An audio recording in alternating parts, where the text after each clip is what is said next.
你这个房子看起来好大呀，大概占地面积有多少呢？差不多600-700左右。哦，600-700左右。对，可以进我们那里的房子好几栋了。我们可以看一下他们的地下室。整个地下室它的整个地平面是220个平方，上面呢差不多是接近400。地下室都有200平啊。对啊，就是整个开间是5米，进深的话是达到了12米左右。12米的地下室。差不多有1、2、3、4、5间，4、5间。与其说它这个是地下室，其实更像进的楼房。我们那边一些房子都没有它这个现在这么牢靠，全都是座子。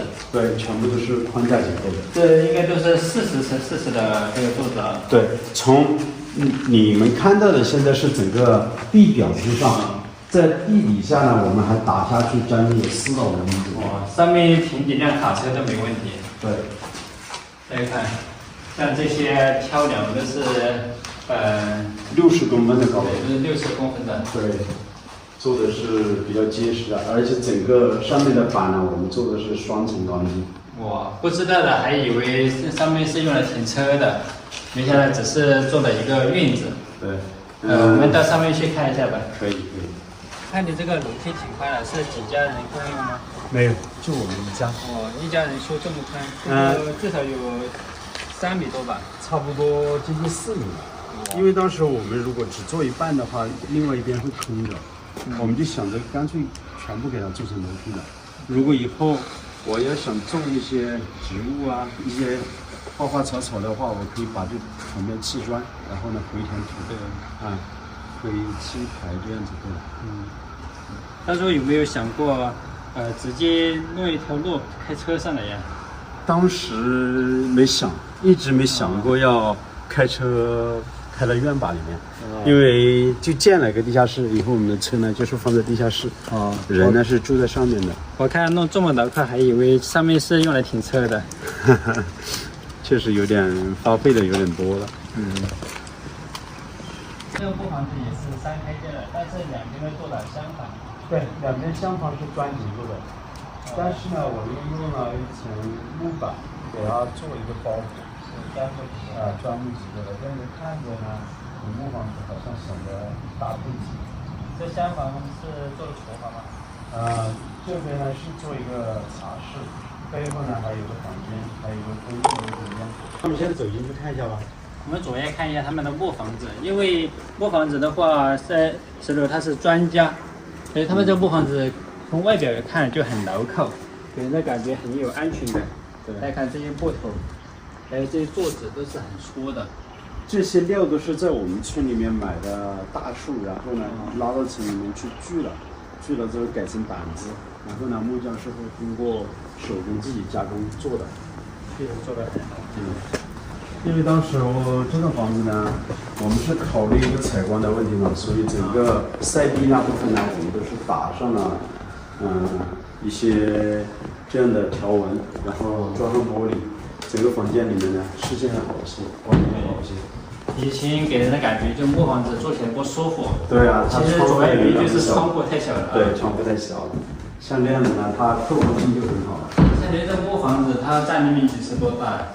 整个这木房子的占地面积将近是160多左右。160多。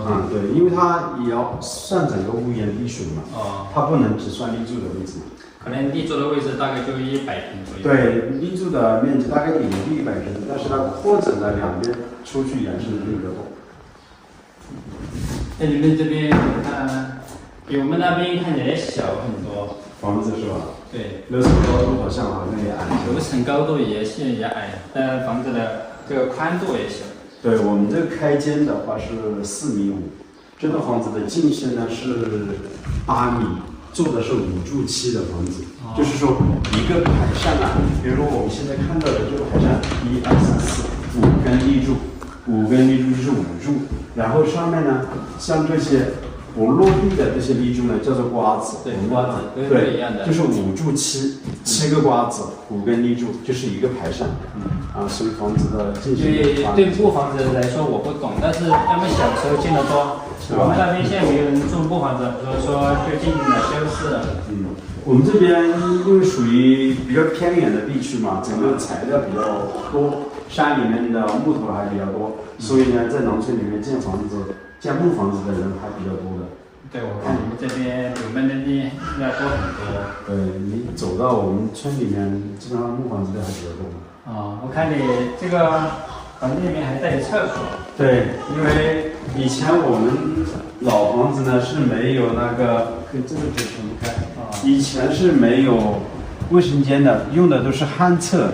现在呢，我们就考虑人住在里面呢要方便一些，所以呢就建了这样的一个卫生间在里面，就在木房子里面，像隐藏式的。以及新的房子和现代结合了。对，你看里面有蹲便池啊，有洗脸盆啊，上面呢还装了有浴霸啦。这边都是用砖结构来做的，都贴了瓷砖，包括这个地面呢都已经全部贴好了砖，做防水呢也做的比较好。所以说这样的房子就是说小的，虽然没有多大呢，麻雀虽小，但是五脏齐全，功能上功能上还是基本上都齐全的。像这里面也有厕所。对，这里面也是一个独立的卫生间，这相当于一个套房的啊。对，外面呢就是一个稍大一点的房间，在这里面呢就是一个单独的一个卫生间，因为刚好整栋房子呢，我们背后呢是刚好有一点点空间，我们就给它利用出来了，就变成了一个卫生间，你可以看一下。对，这个跟现在的改造民宿有点相似。对，因为这栋房子我们最开始之初呢，就是考虑，因为我是做一些短视频嘛，大家看到我的视频到这边来，可能会有些粉丝朋友过来居住嘛，让大家也小住2天啊。对，然后这边是做了一个干湿分离的，在里面是可以洗澡，上面呢也是装了浴霸，这边是装了一个马桶，因为该有的都有了。像这样的沙发呢，到时候可能会紧靠着这边摆放吧，那边呢可能会放一个电视啊、投影仪这样子的。在1楼实际上我们是有5个房间的，那木房子里面有3个房间，但是厢房这边还有个房间。这边也是房间。对，这边是一个我们的厨房，厨房的外面呢风景比较好，是有个现在换了无烟灶。这是无烟的柴火灶。平时逢年过节呢，要炒一些鸭子啊、猪脚啊，比较难炖的，我们都是烧柴火。从这边烧柴火，然后呢2口灶。像这种灶它可以烧煤。也可以烧煤。我们的整个烟囱是从这边排出去的。这里往这边排出去，然后到了这边的砖墙，从这里出去。在这里还有下水。这是一个，比如说我们洗锅啊，洗锅的水，直接到这里面抬走就行了。对，这边都有，这边水是关了的。到时候可能这边会装一个油烟机嘛。对，装个油烟机。然后这边是一个柴火灶台，比如说朋友比较多呢，用柴火灶来炒菜、煮饭。好，确实都很现代化这些。对。然后呢，柴火灶台背后呢，我们是留了大概这么宽的一个位置，准备是打一个那个燃气灶台。对，燃气灶就是放菜板啊。对，放菜板，你看这些，水管已经全部做好，还有包括这个是流水的下水管，这个呢是排插的线，都已经事先准备好。确实，他们这些功能上考虑的很周全。主要还是提前想好吧，但是我们这边的砖还没贴完，整个砖呢要直接贴到底。贴到底，然后有些油烟比较打扫些。对，可能还要吊个底吧。对，还要做个吊底。但这边应该是仿地的吧？对。然后这边呢，还可以放一个餐桌。平时如果人不是特别多的话，我们可以在这边吃饭。对。如果人多的话，我们可以搬到客厅里面去吃。这边呢，就是我当时考虑的，就是这个房间呢比较大，因为靠近窗嘛，睡在床上呢，可以看到对面的假山，所以我这里留了一个大。哦，对，那个山很有特别，很有特点，像骆驼一样。对，又像骆驼，又像一个马鞍一样，你发现没？对，挺有特点的。这边看出去是2楼了。这个楼梯感觉跟现在的楼房有点相似啊，差不多。你感觉走在上面还比较平稳吗？对，很平稳的。以前我们木房子都是用一个人，就是一个单梯，那不走，对，活动的，对，哪里要哪里搬。我们这个楼梯做的比较宽，比如说搬一些大的物件啊、家具啊，比较好搬。对以前来说，应该没有人做过这种吧？没有，这是我们自己当时2个木匠呢，加上我们现场施工，然后呢设计做的一个木楼梯。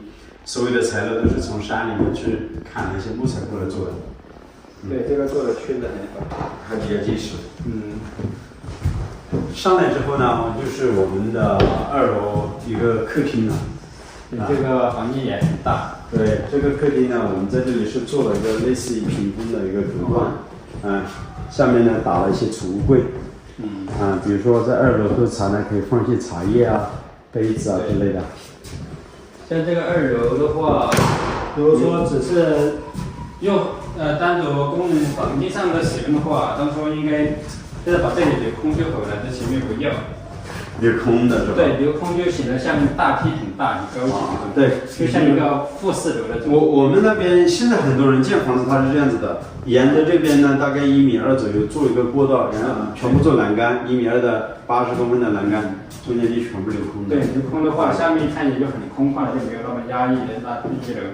对，当时我也是想这样子做的话，基本上它所有的费用是差不多的。对，可能留空的话成本还更高，因为做工比较麻烦嘛。对，就是直接铺楼板就可以了。对，就是这里的楼层都不要嘛。但是有缺点，也有好的，比如说这样子做的话，整个2楼呢，可能整个客厅就好用一些。对，2楼客厅好就可以装一个吊灯下去了。对，就2楼现在1楼都可以用。我们这边都已经预留了线了。2楼的线呢，我们是走在里面的。你们这个顶都是用那个木板包着。对，用三合板做的一个吊顶。它和木房子是比较接近的。还是很稳的，在上面。因为楼层是比较密嘛，做的比较密。而且你发现一个问题没有？我们2楼呢，整个是不能够连在一起做一个大客厅的。其实这就是木房子，它应该是它最大的缺点，因为在2楼的位置，像这些立柱呢，它把整栋房子空间全部占满了。你如果想在这边给它全部给它镂空做一个空间的话，它是不行的。因为这里矮了嘛。对，这些矮了嘛，它整个空间都不够了，所以必须就是说，只能在中间那里做一个客厅，然后呢，里面你给它隔开做一房间。如果说要想在2楼也做成正常的，只能做吊脚楼了。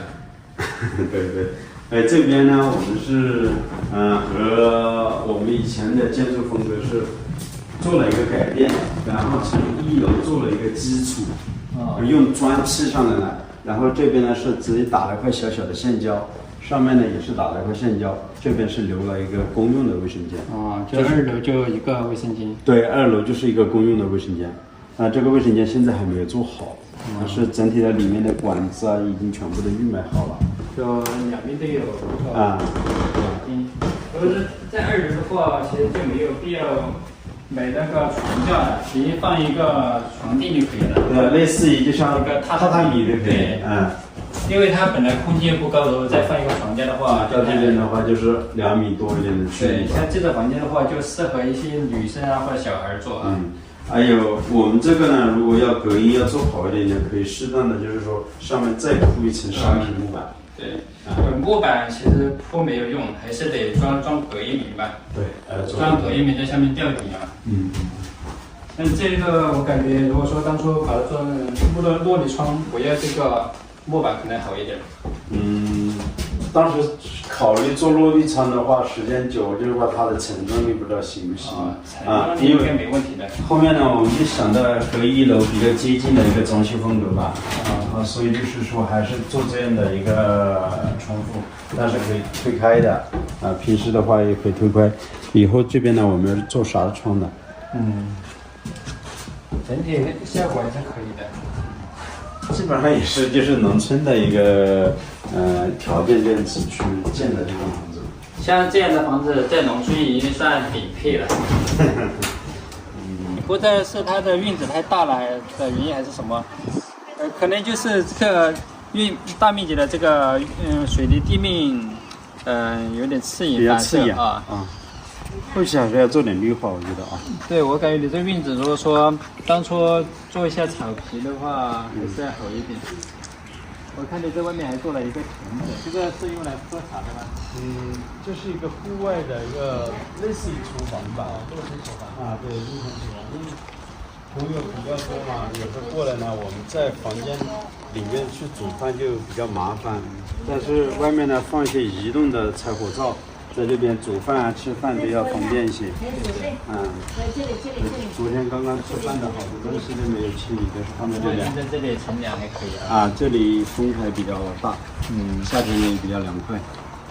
可能你这个房子占地面积最大的就是这个院子了。对，院子占了1半多。啊，是，